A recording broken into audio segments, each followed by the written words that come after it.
मणिपुर में दो समुदाय के बीच खूनी खेल चल रहा है। एक ग्रुप है मैतेई समुदाय के और दूसरे ग्रुप है कुकी समुदाय के लोग। इस लड़ाई में बहुत सारे एडवांस हथियारों का इस्तेमाल किया जा रहा है, ऐसे ऐसे हथियार जो मिलिट्री के पास रहता है। हजारों घरों को जला दिया गया, हजारों गाड़ियों को तोड़ फोड़ कर आग के हवाले कर दिया गया। मणिपुर सरकार के करोड़ों संपत्ति का नुकसान हुआ, उसके बावजूद भी ये शांत नहीं हुआ। हजारों संख्या में लोग घायल हुए, 140 से भी ज्यादा लोगों का मौत हुआ, जिसमें औरतें बूढ़े बच्चे भी शामिल है।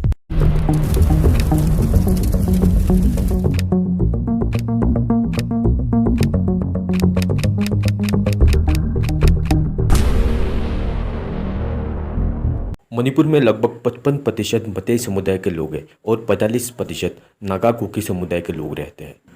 जब अंग्रेज भारत आए तो उन्होंने पूर्वोत्तर की ओर भी कदम बढ़ाए, जहां उनको चाय के साथ तेल मिला।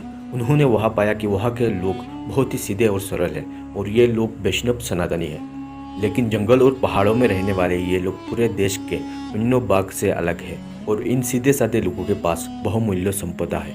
अंग्रेजों ने सबसे पहले यहाँ के लोगों को देश के अन्य भूभाग से पूरी तरह काटने को सोचा।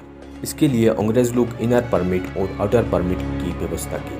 इसके अंतर्गत कोई भी इस इलाके में आने से पहले परमिट बनाएगा और एक समय सीमा से आगे नहीं रह सकता। लेकिन इसके उलट अंग्रेजों ने अपने भवन बनाए और अंग्रेज अफसरों को रखा जो चाय की पत्ती उगाने और उसको बेचने का काम करते थे। इसके साथ अंग्रेजों ने देखा कि इस इलाके में कोई भी ईसाई नहीं है। उन्होंने ईसाई मिशनरी को उठा कर भेजा यहाँ पे। मिशनरियों ने इस इलाके के लोगों का आसानी से धर्म परिवर्तन करने का काम शुरू किया। जब बहुत सारे लोग ईसाई में कन्वर्ट हो गए तो अंग्रेजों ने उनको ईसाई राज्य बनाने का सपना दिखाने लगे। साथ ही उनका आशय था कि पूर्वोत्तर से चीन, भारत तथा पूर्व एशिया पर नजर बना रखेंगे। अंग्रेजों ने और एक चाल चली। उन्होंने धर्म परिवर्तन करके ईसाई बने लोगों को एसटी का दर्जा दिया और उनको कई सारे सरकारी सुविधाएं भी दी। धर्म परिवर्तन करने वाले को कुकी जनजाति और वैष्णव लोगों को मैतेई समाज कहा जाता है। तब अलग राज्य नहीं थे और बहुत सारे नागा लोग भी धर्म परिवर्तन करके ईसाई बन गए। धीरे धीरे ईसाई के पंथ को मानने वाले की संख्या वैष्णव लोगों से अधिक बरकरार हो गई। मूल लोग हमेशा अंग्रेजों से लड़ते रहे, जिसके कारण अंग्रेज इस इलाके का भारत से विभाजन करने में नाकाम रहे। लेकिन वो मैतेई हिंदुओं की संख्या कम करने और परिवर्तित लोगों को अधिक करने में कामयाब रहे। मणिपुर के 90% जगह पर कुकी और नागा का कब्जा हो गया, जबकि 10% पर ही मैतेई रह गए। अंग्रेजों ने इस इलाके में अफीम की खेती को बढ़ावा दिया और उस पर ईसाई कुकी लोगों को कब्जा करने को दिया। आज़ादी के समय वहाँ के राजा थे बुद्ध चंद्र सिंह। भारत में अलायंस का निर्णय किया। 1949 में उन्होंने नेहरू को बोला कि मूल वैष्णव जो 10% इलाके में रह गए उनको एसटी का दर्जा दिया जाए। 1960 में नेहरू सरकार द्वारा लैंड रिफॉर्म एक्ट लाया, जिसमें 90% इलाके वाले कुकी और नागा ईसाइयों को एसटी में डाल दिया गया। इस एक्ट में ये प्रोविजन था कि जिसमें 90% कुकी नागा वाले कहीं भी जा सकते और अपना ज़मीन बेच सकते और खरीद सकते, लेकिन मैतेई हिंदुओं को ये सब अधिकार नहीं दिया गया। यही से मैतेई लोगों का दिल्ली से विरोध शुरू हो गया। नेहरू गवर्नमेंट ने एक बार भी नॉर्थ ईस्ट के हालत को ठीक करने के बारे में नहीं सोचा। ब्रिटेन की MI16 और पाकिस्तान की ISI मिलकर कुकी और नागा को हथियार देने लगी। उसका उपयोग वो भारत के विरोध और मैतेई वैष्णवों को भगाने के लिए करते थे। मैतेइयों ने उसका जमकर बिना दिल्ली के सपोर्ट के उसका मुकाबला किया। हमेशा से इस इलाके में कांग्रेस और कम्युनिस्ट लोगों की सरकार रही और वो कुकी और नागा ईसाइयों को सपोर्ट करते रहे। नॉर्थ ईस्ट में ट्राइबल जनजातियों के अपने अस्तित्व की अलग अलग फ्रंट बनाकर सबने हथियार उठा लिए। पूरा नॉर्थ ईस्ट ISI के द्वारा एक लड़ाई का मैदान बन गया, जिसके कारण मिजो जनजातियों ने हथियार के साथ प्रोटेस्ट करना शुरू कर दिया। दिल्ली के सपोर्ट के बिना मैतेई लोगों ने ISI समर्थित कुकी, नागा और म्यांमार से भारत में इलीगल रूप से आए चीन जनजातियों से लड़ाई करते रहे। कांग्रेस और कम्युनिस्ट ने मिशनरियों के साथ मिलकर म्यांमार से आए चीन जनजातियों को मणिपुर के पहाड़ी इलाकों और जंगलों की नागरिकता देकर बसा दिया। ये चीन के लोग ISI के पाले कुकी और नागा ईसाइयों के सपोर्ट थे और वैष्णव मैतेइयों से लड़ते थे।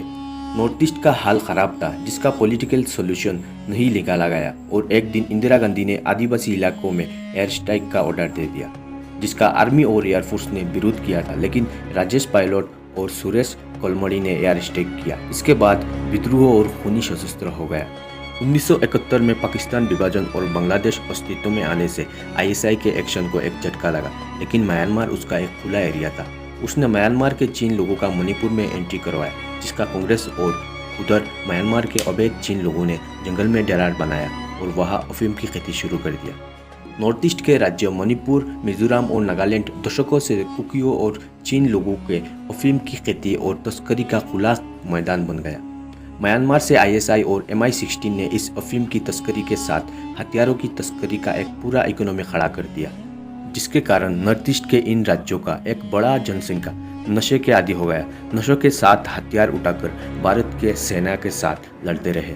मोदी सरकार ने एक्ट ईस्ट पॉलिसी के अंतर्गत नॉर्थ ईस्ट पर ध्यान देना शुरू किया। NACN और भारत सरकार के बीच एग्रीमेंट के बाद हिंसा में कमी आई। NACN एक उग्रवादी संगठन है। भारत की सेना पर आक्रमण बंद हुए। यह वही उग्रवादी संगठन है जो असम राइफल और इंडियन आर्मी पर घात लगाकर बैठकर हमला करते थे, जिसमें हजारों भारत के जवान शहीद हुए। धीरे धीरे नॉर्थ ईस्ट से हथियार आंदोलन समाप्त हुआ। भारत के प्रति यहाँ के लोगों का दूरियां कमी हुई। राजनीति के अंतर्गत नॉर्थ ईस्ट में भाजपा की सरकार आई। वहां से कांग्रेस और कम्युनिस्ट पार्टी का लगभग द एंड हो गया। मैतेई मणिपुर का सबसे बड़ा समुदाय है। मैतेई मणिपुर राज्य के शासन प्रशासन के प्रभारी और विधानसभा के 40 से 60 सीटों पर उनका दबदबा है। मणिपुर राज्य के सिस्टम को मैतेई लोग ज़्यादातर कंट्रोल करते हैं, लेकिन मैतेई के पास ST का दर्जा नहीं है। मणिपुर में जो कुकी लोग हैं वो कुकी नाम चिटागंग के बांग्ला लोगों ने दिया था। कुकी ट्राइबल जियोग्राफिकली बहुत सारे इलाकों में फैले हुए थे। उसका नाम बांग्ला लोगों ने इसलिए दिया था ताकि कुकी लोग किसी भी चीज़ को, किसी भी एक्टिविटी को बहुत अच्छी तरह से समझ पाते थे। कुकी जो शब्द है उसको सबसे पहले ब्रिटिश ने इस्तेमाल किया था।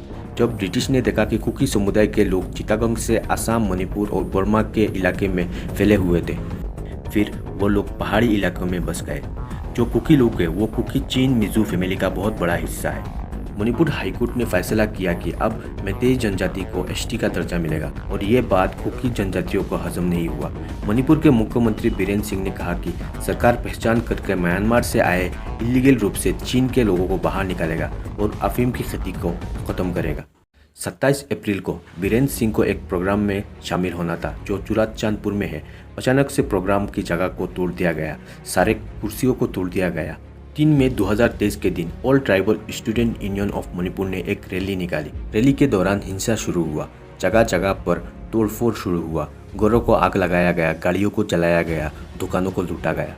सिचुएशन को देखते हुए कर्फ्यू लगा दिया गया, इंटरनेट बंद कर दिया गया। 4 मई को बीरेन सिंह सरकार ने ऑर्डर जारी किया प्रदर्शनकारियों को देखते ही गोली मारने के लिए। मणिपुर वायलेंस के लगभग 3 महीने हो रहे हैं। इन 3 महीनों में अलग अलग पुलिस स्टेशन से 4600 हथियारों को लूटा गया। इसी वायलेंस के चलते हुए मणिपुर का लोकल पुलिस 2 हिस्सों में बंट गया। जो कुकी पुलिस है वो कुकी समुदाय के लोग और जो मैतेई पुलिस है वो मैतेई समुदाय के लोग खड़े हुए। मणिपुर का ये वायलेंस आज से नहीं बल्कि 70 दिन पहले से ही शुरू हो गया था।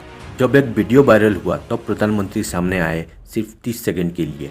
इससे पहले वो विदेश दौरा पर थे विदेशी खाना खाने के लिए, और अमित शाह भी मणिपुर गए थे वायलेंस के चलते, लेकिन अमित शाह के जाने से कोई फ़ायदा नहीं हुआ।